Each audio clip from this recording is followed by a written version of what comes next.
व्यक्ति चेतन सिंह ने गोलियां मारी ट्रेन के अंदर, मैंने 10 मिनट के अंदर कहा था कि लोग इसको विक्षिप्त बताएंगे। ऐसा हुआ भी, लोगों ने कहा मानसिक रोगी है। एक राजा था, उसे आग लगाने का बड़ा शौक था। उसे हरियाली अच्छी नहीं लगती थी, वो आग लगाता था। एक जेब में पेट्रोल और दूसरे जेब में लाइटर हमेशा हुआ करता था। आपका कमल कीचड़ और पानी में नहीं खिल रहा है, ये आग में खिल रहा है। आप आग लगाते हो और वोट की फसल काटते हो। मणिपुर की आग को देख के आया हूं, गुजरात की आग देखी है, अभी नूह मेवात में वो आग दिख रहा है। कहीं जाति के नाम पे होगी, कहीं दलित मारा जाएगा और मुसलमान तो मारा जा ही रहा है। इन बाबाओं का प्रेजेंस होगा, सुबह शाम ये बहस हुआ करेगी। चलिए पहले औपचारिकताओं से शुरू करता हूँ। पूरे मंच के लिए, साथियों के लिए, और बड़ी संख्या में मैं कैमरा देख रहा हूँ। इसमें से ज़्यादातर कैमरा वायलेंस फ्री इंडिया चाहते हैं, लेकिन कुछ कैमरे ऐसे भी हो सकते हैं जो ये सोच रहे हों कि कुछ मिले मसाला यहाँ से कि शाम की डिबेट कराई जा सके। बहरहाल हमारे जितने भी साथी, मैंने सुना बहुत जज्बे से बहन को सुना, ये आप लोग चुनाव से कुछ ज़्यादा ही उम्मीद रखते हैं कि 2024 का चुनाव आ जाएगा तो सारी चीज़ें बदल जाएंगी। हो सकता है जीतने के बाद भी चीज़ें ना बदलें। इस समाज के मानस में हिंसा हमेशा रही। मेरे एक मित्र रतन नीचे बैठे हुए हैं, एक हम पढ़ते थे वैदिकी हिंसा हिंसा न भवति, यानी जो बड़े लोग हैं, और आप जानते हैं कौन बड़े लोग हैं क्योंकि उनका चरित्र आज भी नहीं बदला, अगर उन्होंने हिंसा की तो वो हिंसा नहीं है। लेकिन किसी गरीब ने, किसी वंचित ने, किसी दलित ने, किसी पिछड़े ने 4 थप्पड़ खाने के बाद एक बार हाथ पकड़ लिया तो वो हिंसा हो गई। तो हिंसा की पूरी परिभाषा को भी देखना होगा।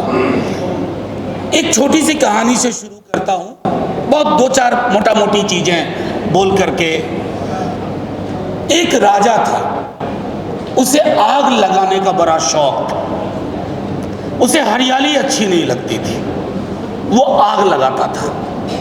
और कमाल थी कि उसके पास बाकी चीज़ की कमी हो जाए, एक जेब में पेट्रोल और दूसरे जेब में लाइटर हमेशा हुआ करता था।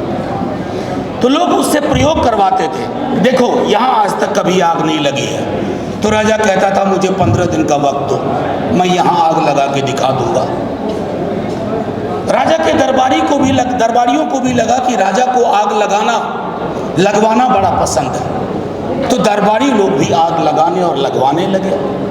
उनके पास भी पेट्रोल और लाइटर पहुंचने लगा। अंग्रेजी में एक शब्द है पायरोमैनिएक,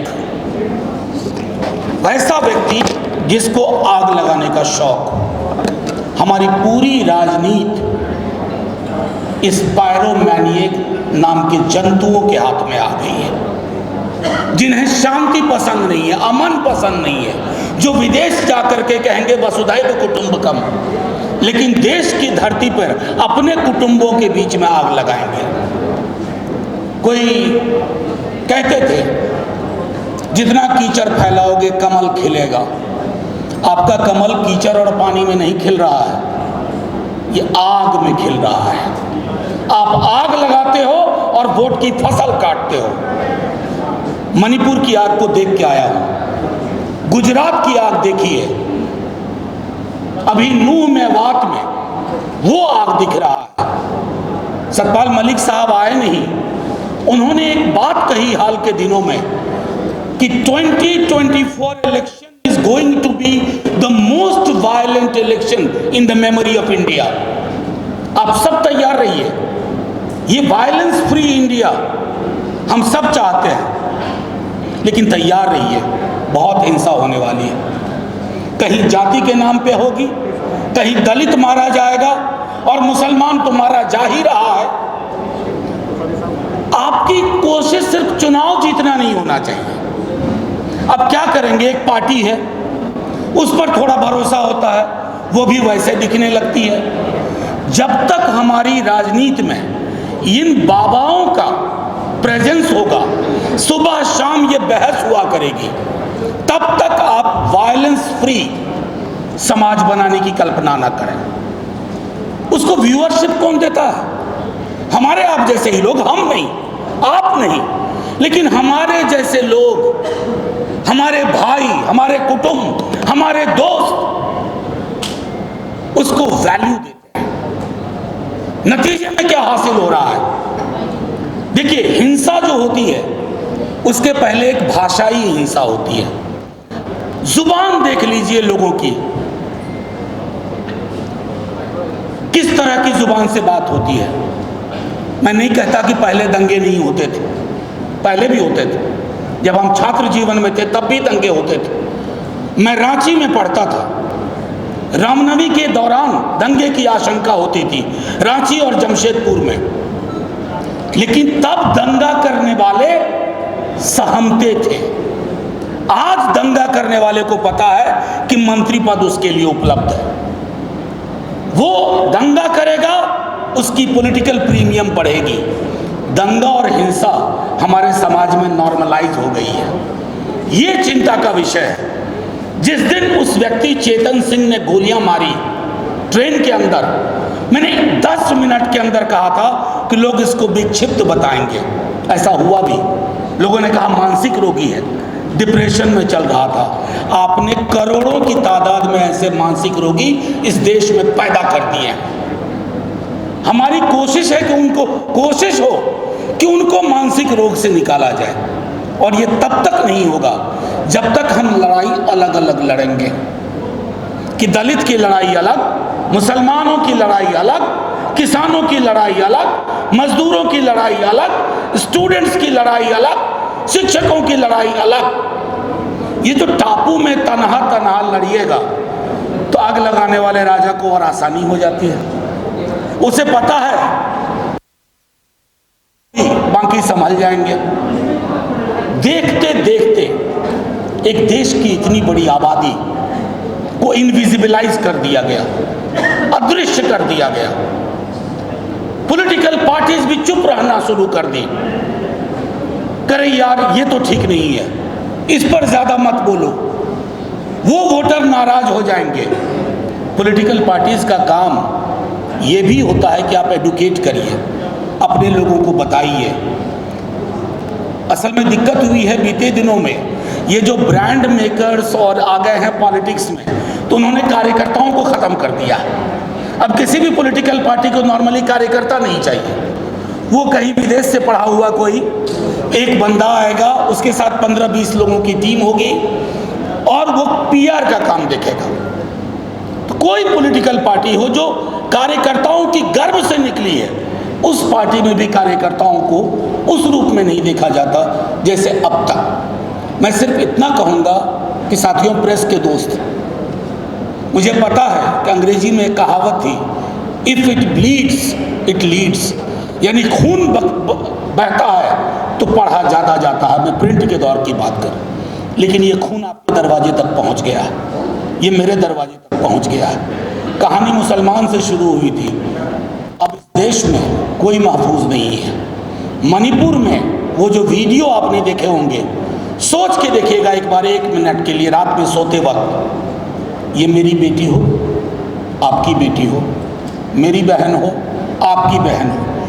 हिंसा के लिए जब तक आप पराया दृष्टिकोण अपनाएंगे, हम पराया दृष्टिकोण अपनाएंगे कि ये मणिपुर में हो रहा है, ये मेवात में हो रहा है, ये फलाना 1000 साल तक हम पर रूल किए, इसलिए अगर हम बदला ले रहे हैं तो ये सही है। अभी पीछे दिनों बड़े बड़े लोगों को न जाने क्या होता जा रहा है। भाई ने कहा ही, बहन ने बोला संविधान। अब कोई आप सोचते होंगे कि पीएम ने अपने को डिसोसिएट कर लिया कि मेरा आधिकारिक इनका बयान नहीं है। माफ़ कीजिएगा, ये बड़े उस्ताद लोग हैं, ये इतने उस्ताद हैं कि ठहरे हुए पानी में कंकड़ मारते हैं और देखते हैं लहर कितनी हुई।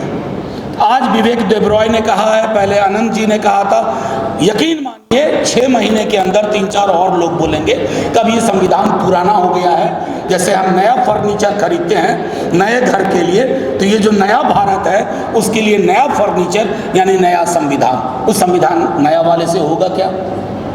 उसमें प्रस्तावना की जगह सेंगोल होगा। और जैसे ही प्रस्तावना की जगह सेंगोल हुआ, हमारी सारी लड़ाइयों की संभावनाएं खत्म। अब मैं आखिरी टिप्पणी करके, मैंने उनके साथ काम भी किया है, बड़े नेता हैं, बहुत हमेशा मंत्री ही रहे, गुलाम नबी आज़ाद साहब। अब उन्होंने कहा कि सारे मुसलमान हैं कश्मीर में या फलाना जगह, वो सब हिंदू थे। ये इतिहास में जाकर के गड्ढा खोदने का जो काम शुरू हुआ है, एक तरफ तो आप चंद्रमा जा रहे हो, मंगलयान जा रहे हो, रिसीवर की डेथ की चिंता नहीं है, लेकिन हाँ मस्जिद घूम करके गड्ढा खोद रहे हो कि कहीं कुछ मिले, ताकि देश की राजनीति, आपकी श्रद्धा इस बात में नहीं है कि वहां शिव निकले या फलाना निकले, आपकी आस्था इस बात में है कि एक और मसला मिले हाथ में, एक और मसाला मिले, ताकि 10 बरस के लिए और आग लगाएं। तो मैंने सिर्फ इतना आग्रह किया, और हम उस धारा के लोग हैं, पृथ्वी पे धर्म पहले नहीं आया, भगवान नहीं आए, इंसान आए। भगवान को धर्म में और भगवान में बांटने का काम किसी इंसान ने किया।